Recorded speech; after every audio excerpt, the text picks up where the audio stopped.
Welcome to InFocus Town Talk with the town of Duxbury for October 2021. I'm Donna Rodriguez, your host, and I am joined today by Brian Monahan, Fire Captain and EMT for the town of Duxbury. Brian, thank you for being with us today. How you doing, Donna? Thanks for having me on today. Appreciate the opportunity. I am good. There is so much to talk about. And one of the things I love about the Duxbury Fire Department is you share the folks who are behind our first responders and the work that you do. So tell us about you and how you came to the Duxbury Fire Department. Sure. Well, I've been with the Duxbury Fire Department for about 20 years now. I came from a fire department on the Cape. In that 20 years, the last 8 years, I've been a shift captain. And just recently, I've been assigned to the administrative captain position, which is responsible for fire prevention, code enforcement, permitting, and of course, responding to calls. So the fire department has been around since 1835, and you've been responding to the community all throughout this time. Give us an update on some of the things that the Duxbury Fire Department has been doing recently to kind of update and upgrade the services that you're offering the community. Piper, can you call me up at this time? Sure. Well, we've come a long way since 1835, obviously. But some of the things that we're doing today, we have 2 members that are graduating the Mass Fire Academy in about a week or so, and that's an exciting time for them. They've worked very hard, so we're happy to have them aboard. We're also just recently dedicated our 9/11 memorial here at the station. It's important to us, the piece of steel that's on it that came from one of the towers. We don't know which one, but it was donated from a member of Rescue Company 1, FDNY. And his instructions were, when he gave the steel to us, to put it someplace where people could touch it and see it in a public place. So we did just that. We put in a monument out front on the grass here at our Station 1 on Tremont Street, and we invite people to come by and take a look at it. And lastly, we were just recently awarded an Assistance to Firefighters grant from the federal government. This grant is a competitive grant, very difficult to get, and we received it through some hard work from our administrative assistant and EMS manager. The grant totaled $115,000 and allowed us to purchase 3 power lift ambulance bots, which is certainly going to make it safer for the patient and the paramedics and EMTs operating. That's one of the things that fascinated me in doing research for this episode was just the amount of work that Duxbury Fire does that I didn't realize you did. So if people go to duxburyfire.org, you can look up all of the responses from just as soon as 2 years ago. So you respond to the community in so many different ways in addition to fire. So as you mentioned with this grant in people in medical distress, there's so many things that you do. Tell me a little bit more also about the website and the services you offer through that for local residents. Yeah, so our website, is pretty comprehensive. And then before COVID, we used to really enjoy having scout troops and, different families coming in to tour the firehouse. And then obviously, had to take a back seat during COVID. So one of the things we used our website for is you can do a virtual tour of the firehouse on our website. You can see the firefighters, the equipment, very intuitive, and we encourage you to check it out. We also list a lot of the calls that we've done over the years on our social media platforms. We're very active. Show a lot of the different things that we do, and it's more than just medical calls. There's just so much different variety of calls that we respond to, as well as the fire prevention education that we do, even though right now it's still online. We encourage you to check it out, www.duxburyfire.org. And like I said, it was just fascinating being able to go to the site and your mission, your vision, being able to see the pictures of the firefighters who might be responding, getting a tour of the house and the apparatus. There's so much that you offer, and a lot of it also is preventative and helping people prepare. And October is Fire Safety Month. And the first week of October is also a fire prevention week. And this year, the national theme is Learn the Sounds of Fire Safety. Tell me a little bit about that and what that means. Yeah, so that's a great topic for this year. And basically what that's telling you is to, understand the sounds that your smoke detector and carbon monoxide detector in your home, what does it mean?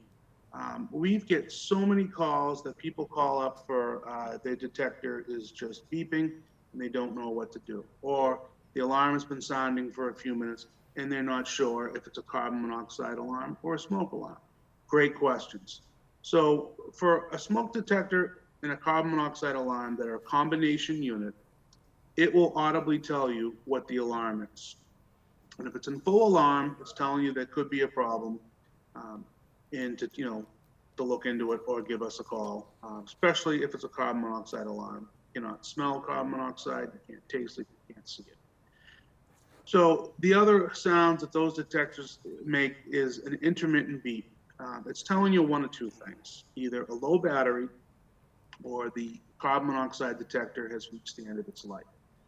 So if it's chirping once every few minutes, you put a new battery in it, it's still chirping, it's time to replace that device.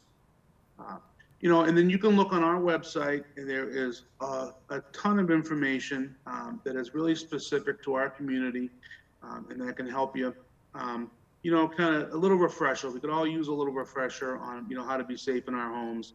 And you can find all that information on our website as well. So, as a review for Fire Safety Month and Fire Prevention Week, the theme this year is Learn the Sounds of Fire Safety, and people can go to firepreventionweek.org for more detailed information there. And for more information specific to Duxbury and general information about for homeowners and families, duxburyfire.org.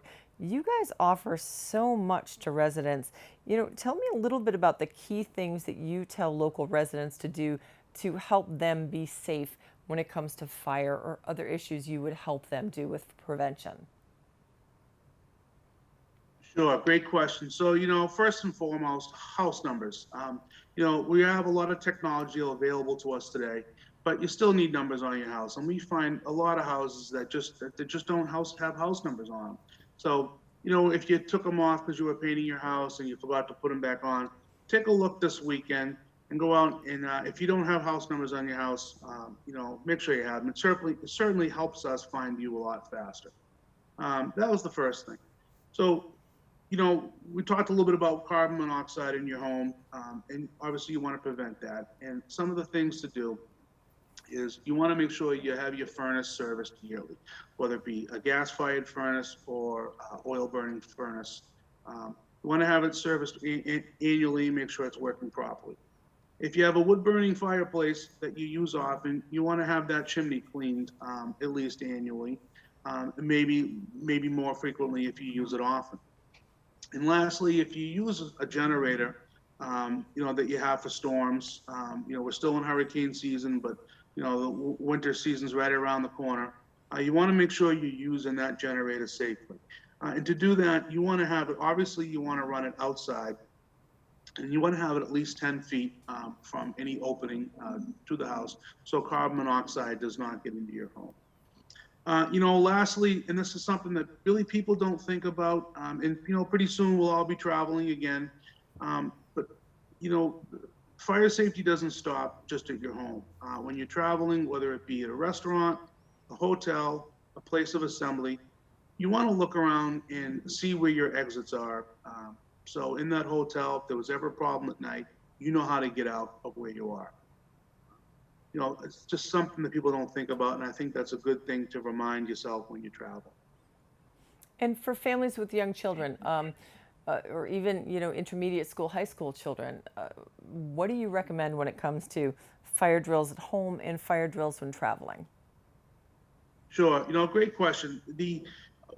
When we show up, if you ever had a fire in your home and we show up, the first thing we want to know is everyone out of the house. And one of the things that a family can do that'll help us is to have a meeting place. it's going to be different for every family. It could be a mailbox, it could be a swing set, it could be a tree. But if there's a designated meeting place that the family can share with the smaller children, when we show up, if we can account for everyone that was in a house pretty quick, it's certainly going to help us do the work that we have to do. And I would assume the same thing for travel. Yes, I mean, again, when you're traveling at a hotel or, a place you're not familiar with, know how to get out of the hotel, find a different exit, maybe a different exit pathway that you used when you entered it, and have a place that decide that you're going to meet outside so that all the family can be accounted for. And the last thing I'd like to ask you about is, we're still officially in hurricane season, through when everybody is going to be seeing this show through November 1st. Tell us, because I know you have a lot on the website, where people can go about information for preparedness. Sure. Yeah, we're still in hurricane season, but right around the corner, we're gonna winter will be here, and we'll be having the winter storms. Hopefully not this year, but other than just all the fire prevention activities that we share in October, it's also a good time to really look at preparedness as a whole. So every family, every person, it's going to be different, whether it be elderly family living with you or small children. Is your house right on the water? Are you in a flood zone? So each family, you really want to have a plan that works for you. And you can use a very good resource. There's resources on our website. There's another one, ready.gov, has an excellent website where you can really find a lot of answers that'll help the individual families prepare for hurricane season, winter storms, really anything that could be a problem. So, Captain Monahan, thank you so much for your time with us today. Just to do kind of a review, ready.gov is a great place for people to go to get general information about preparedness.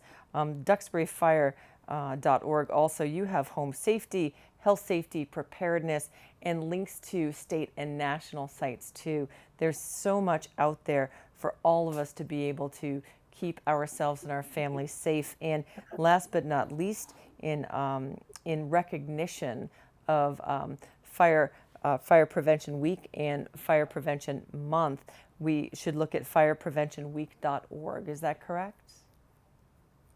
Correct. Excellent. There's so much out there. And you can also check us out. We're also on all the social media platforms.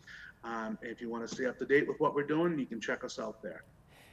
And thank you. That's a fantastic point, because on your website there is so much information, and you are across all social media platforms for people to be able to sign up, to be able to get regular notices from you, to keep residents up to date about what's happening. So, Captain Monahan, thank you so much for joining us today. We really appreciate it. And we'd also like to thank everybody who is viewing today for being a part of InFocus Town Talk for the town of Duxbury. Thank you, and be safe this month.